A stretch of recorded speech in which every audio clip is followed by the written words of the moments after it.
news tonight, a major development for one of Hull's busiest roads, a reduction in burglaries across the region and unveiling a prayer labyrinth on a Hull estate. And later in tonight's programme, the latest news from the City of Culture with our very own Michelle. Before that, Heather Bowen on teenage cancer.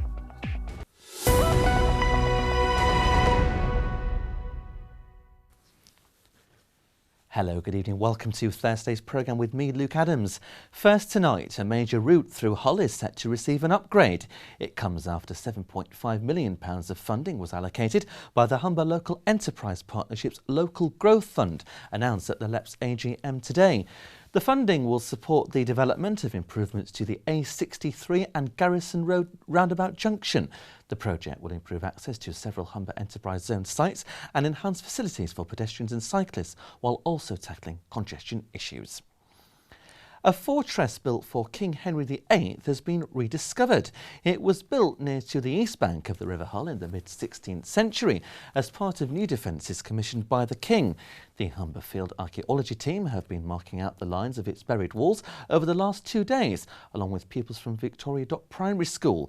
The fortress has been earmarked as a potential visitor attraction as part of the Hull Old Town Heritage Action Zone. Excavations on the South Blockhouse walls are set to take place in September.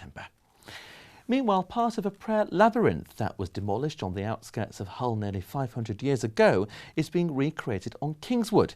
The ancient village of Marfleet in East Hull had a prayer labyrinth until the mid-19th century. Now the Reverend Ben Norton, pioneer minister for Kingswood, is using part of the original design in a new prayer labyrinth to be built between the estate and Bransholme. It'll make up part of a new green space for the area at a cost of £100,000. Ben hopes it will engage the community better than a church could. Well, we've been here 2 years now and we've come to the conclusion that, yeah, we could probably build a building, but let's be honest, people are very busy nowadays and Sunday mornings isn't always where it's at. So if we built a church, maybe nobody would come to it. So we decided to be more creative with where we put our energies and our time and our resources. So we came up with the idea of a prayer labyrinth. So what that means is it's a big 20-metre like flat maze, if you like, on the floor. But whereas a maze would have different ways ins and outs and dead ends and things like that, a prayer labyrinth is an ancient way of connecting with the spiritual. It's got one path in and you walk that path, take your time to pray or to meditate or to calm down or be mindful, and you journey into the centre of the labyrinth that for you may represent God or something else. And then you journey back out, and you take as long or as little as you want to do that. It's an ancient idea, concept that could be found right around the world, not necessarily Christian, but we're using it for that purpose here. National crime figures released today show a reduction in burglaries across Humberside. Burglary in the region has fallen by 12%, with 1,188 fewer crimes reported year on year to March this year. That's according to the Office of National Statistics. Assistant Chief Constable of Humberside Police, Scott Young, said the reduction reflects the work of the force with local communities to show how people can make their properties more secure. A pub could be under threat from a major retailer in Lincolnshire Village. The Cooperative Society has submitted a fresh application to convert the Royal Oak pub in Barrow into a convenience store. But the organisation is faced with stiff opposition from local residents who are determined to retain the pub. It's now been registered as a community asset. Anne Bolton says the community thinks the shop will be an unnecessary addition to the village. We already have a convenience store around the corner and lots of other little shops, as you can see, and we just don't feel that it's right for this village. For a start, the pub's in a conservation area right in the middle, and they want to put an aluminium window in, which, there are properties around here that have been made to take windows out because they don't comply, and yet they want aluminium in a conservation area. The main objection is the traffic that it would generate. I mean, you can see now there are cars parked all over the marketplace at 10 o'clock on a wet Thursday morning, and you can imagine what it'd be like with delivery lorries coming in. If it did come to it, if it did come up for sale, then the community would really get behind it, because as you can see, it's a prominent building in the marketplace. It's one of the oldest buildings in Barrow, so it's obviously worth preserving, and I think already the community are supporting Kay's Kitchen and going in, having a drink and having a meal, and I think we will just carry on supporting it however necessary. And a spokesman for the co-op has confirmed that a revised planning application has been submitted for a new food site on the site of the Royal Oak. The spokesman continues, "We value the views of the community, and the resubmission of the planning application will allow residents and interested parties to register their views on the proposals." We'll keep you updated on that story. Hull's East Park is one of the best in the country. The park has retained its green flag status, an award which recognises the highest standards of cleanliness and community involvement. The park opened way back in 1887 to celebrate Queen Victoria's Golden Jubilee and is the city's largest park. It's recently undergone major refurbishment through significant funding from the Heritage Lottery Fund. Improved features include a pavilion, remodelled boathouse and an animal education centre. Now, Teenage Cancer Trust supports young people diagnosed with cancer. To tell me more about the developments in our region, I'm delighted to welcome my first guest tonight, Heather Bowen, Regional Fundraising Manager for Yorkshire and the Humber. Good evening, Heather. Welcome to the programme. Thank you very much indeed for coming in. Thank you. Young people diagnosed with cancer, aged 13 to 24, every day.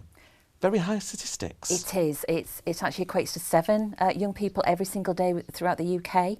And Teenage Cancer Trust, we exist to actually support those young people right from the point of diagnosis right through to the end and going forward. So it's really, really important that what we're trying to do is actually taken on board by everybody in the local community. Okay, fantastic.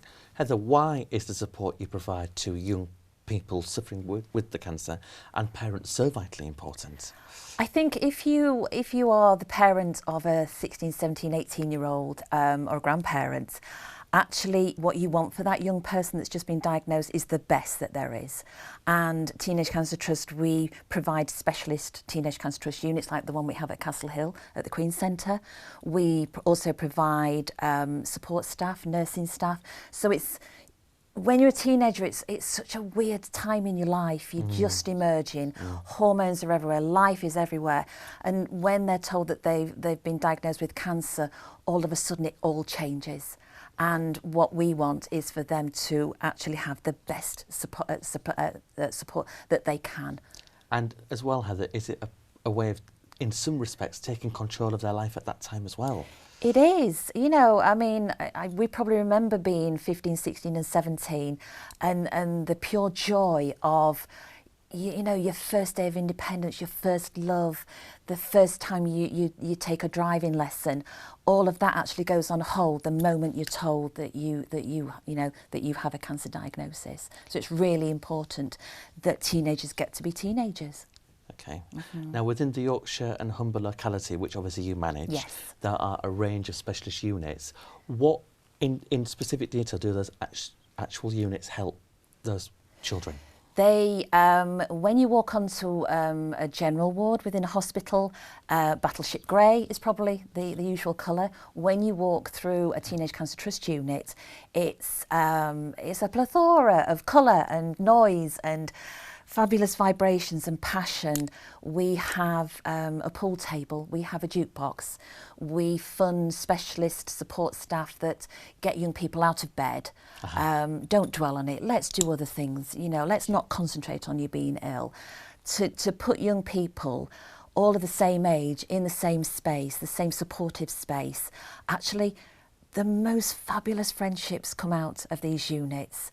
And they're all supporting each other at a time when actually quite a lot of their friends will disappear, but only because they don't know what to do. Yeah, and sometimes you can turn a blind eye to things if you've never been in that situation before, or had to deal with that.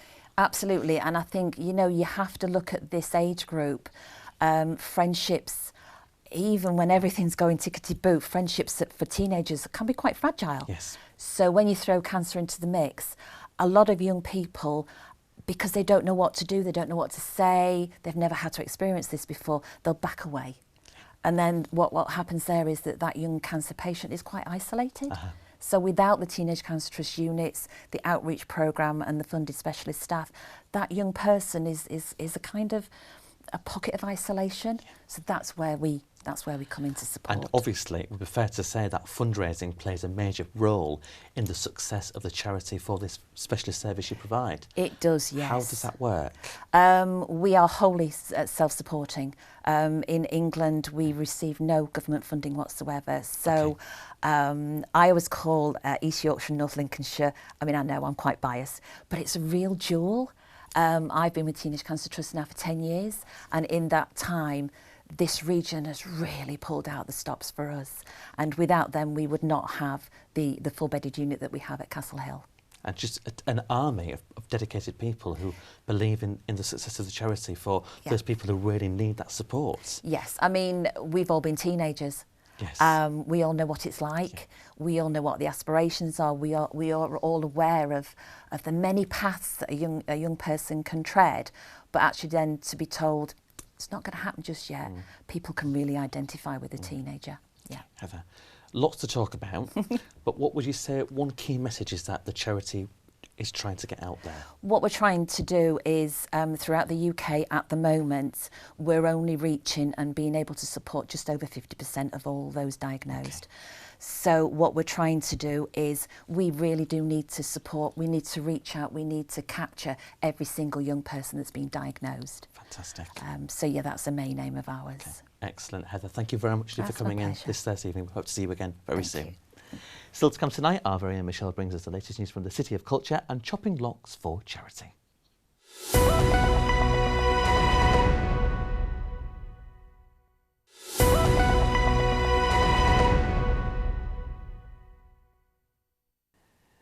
Welcome back. You're watching Estuary News. Still to come tonight, chopping locks for charity and all the latest sporting action with our man Dan.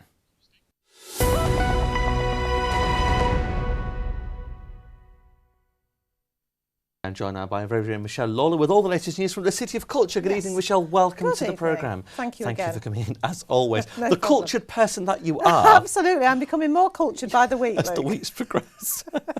Sweetheart, what gems have we found this week? Well, I think this is a big one this week, actually, and it's Pride, Hull, and it's coming to Hull, and it starts this weekend, I think, on Saturday. I think you've got some notes on it there, and it's just interesting, actually, before you get onto that. I was talking to some people today, just earlier on, actually, about it, and they're all coming over from Grimsby to Hull for Saturday. So I think it's events like this, when people say maybe the City of Culture stuff hasn't taken off on the South Bank, events like this are showing that actually it has, and people will travel over there. So I think there's going to be some big crowds there this weekend. And I think people as well will come from outside of the region. Yes, absolutely. Because Pride in Hull, it's the first time that Hull's been given the status of the first ever UK Pride. So it's going to be a flagship, I think, doesn't it, for the UK? Right. Yeah, so absolutely. that's a real coup for Hull. And I think we've discussed this before, but it's obviously helped put Hull on the map, the whole City of Culture. Absolutely. And do you think we've been granted the Pride in Hull for first ever UK Pride status because of the City of Culture? I'm sure, very much like the BBC Big Weekend that came, wasn't it, kind of a few weeks ago. I think these kind of things are coming to Hull because of City of Culture. Which is brilliant for Hull, brilliant for the whole region, and it has to be a real boost for it culturally wise. And you've got some great events going on. I think there's a parade, isn't there, on Saturday? That's right. The parade begins at midday at the Wilberforce statue in front of Hull College, right, and then it ends at the Rose Bowl entrance to Queen's Gardens. And as part of the parade, which I'm really looking forward to, there's going to be the 50 Queers for 50 Years yes, I saw exhibition. That. Yeah. And one of them, Rusty. Dusty. Was it not Rusty? I'm thinking Rusty. No Dusty. surname required. Yes, my favourite singer, exactly. Yeah, so and George Michael and George Michael. That's right. So people from across the city have been attending workshops, replicating in cardboard cutouts who their LGBT icon is. Right. Okay. And I don't want to give too much away. No. But as we've just said, there's some of them on the list. Will we recognise them all? I think we will. Yeah. April Ashley, does that name ring any bells with you? No, it doesn't, no. Well, she was one of the first people to become transgender back in the Right, 60s. okay. And she was the first woman following her surgery to appear as a glamour model on the front cover of Vogue magazine. Wow. And she's now 82, still Goodness looks as glamorous me. and amazing as ever. Fantastic and a real story. pioneer. Yeah. And groundbreaking. for that time. Absolutely. You know, back in the 60s. Goodness me. And of course, LGBT 50 is celebrating 50 years since the decriminalisation of homosexuality in the UK. Yeah. So when you think, particularly with April Ashley's story, how far we've come Goodness me, in those 50 years. Yeah, absolutely, completely. And there is still a long way to go, though, in some areas. And I think that's important that we remember that. And this is a celebration of what's been past, but what there is to come. Yeah. And I think we've got the delights of Bewitched, haven't we? Yes, we were they're just going talking to about be, that. yes, on Pride in Hull on Saturday, Michelle. And Mark Armand. That's right. Tainted Love, of course. Fantastic. Yeah. You're a fan? I just remember, doesn't everybody remember Tainted Love? Yeah, so. it's a great track, isn't it? Yeah, very great much track. so. And again, great acts coming to the City of Culture. Yeah, brilliant. You know, for the Pride in Hull event.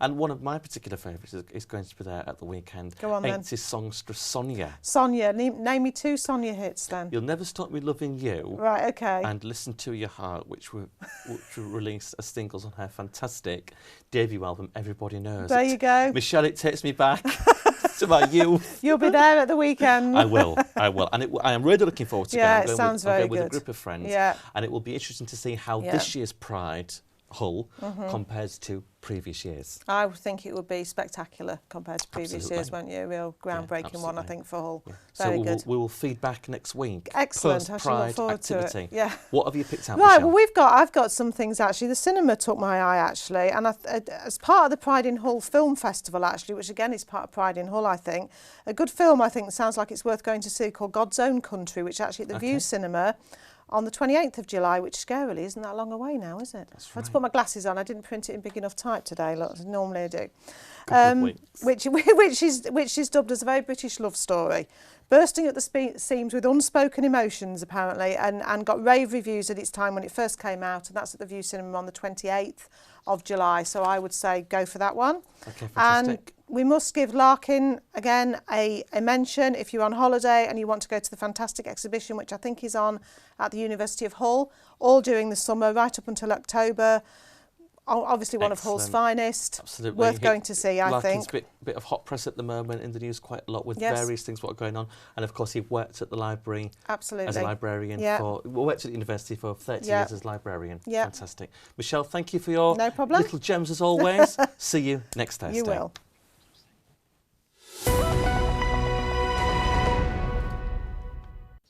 Now heads down with all the sport. Congenital myotonic dystrophy.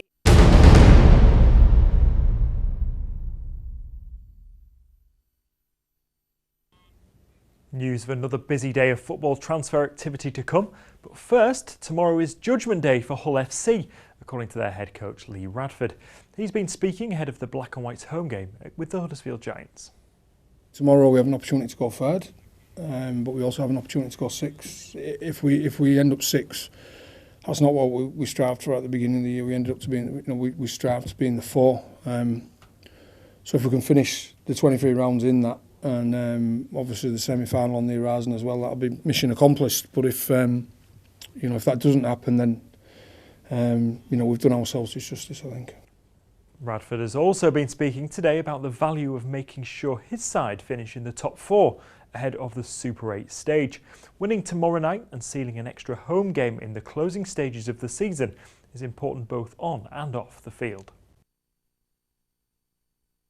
The home game's big, the M62 shut every Friday night, so the last thing I want to be doing is going another trip to Salford or Wigan or St Helens. No, the home game is big. It's big financially for the club. It's big for our fans. And like I said, getting in at 3 o'clock on a Saturday morning, coming back from Lancashire when that doesn't need to happen, I'd like to avoid that. And as we reported yesterday, Captain Gareth Ellis is back after missing months of action with a sternum injury. He's in Radford's 19-man squad, along with the returning Chris Green and Brad Fash. Albert Kelly is also fit to play. Hull Kingston Rovers, now on their outside back Jake Butler-Fleming, has left the club on loan today. He's joined the York City Knights for the rest of the season. Football, and Kyle Wootton signed a new deal at Scunthorpe United today. The forward, who spent some of last season at North Ferriby, has penned a 2-year extension to stay at Glanford Park. He's been with the club since he was 10 years of age. Liverpool midfielder Kevin Stewart is to undergo a medical this evening ahead of a move to Hull City. That's according to national reports today. The 23-year-old is flying out to City's training camp in Albufeira in Portugal, where he should complete his initial £4 million move. Meanwhile, Eldin Jakupovic, who departed City yesterday, says he would have been happy to stay at the club, but that nothing could be agreed. He's taken to Instagram to thank the fans for their support during his 5-year association with the Tigers. And Cleethorpes Town beat North Ferriby United 4-1 last night. Former Mariners striker Danny North scored his first Owls goal in the second half. As for the Villagers, they're awaiting international clearance to sign striker Alberto. He's been on trial with the club since the start of the season, having spent last year plying his trade in Albania. And manager Steve Howsham has been explaining to us how such a deal has come about for him to join the Conference North club. Darren Stamp, the assistant who's at Scunthorpe North Lindsay College, just come across him and, heard where he's been. He's been at Southampton and, we're just going to be a stepping board, hopefully back to get him back into football, and we found out the other night, like you say, he was Albanian football last season, but I'm sure he'll excite people because he did a few things today that got people off the seats and thought, wow, so, be a good acquisition for us, but yet again, another one that could potentially move on to bigger and better things again. And that's all for the sport.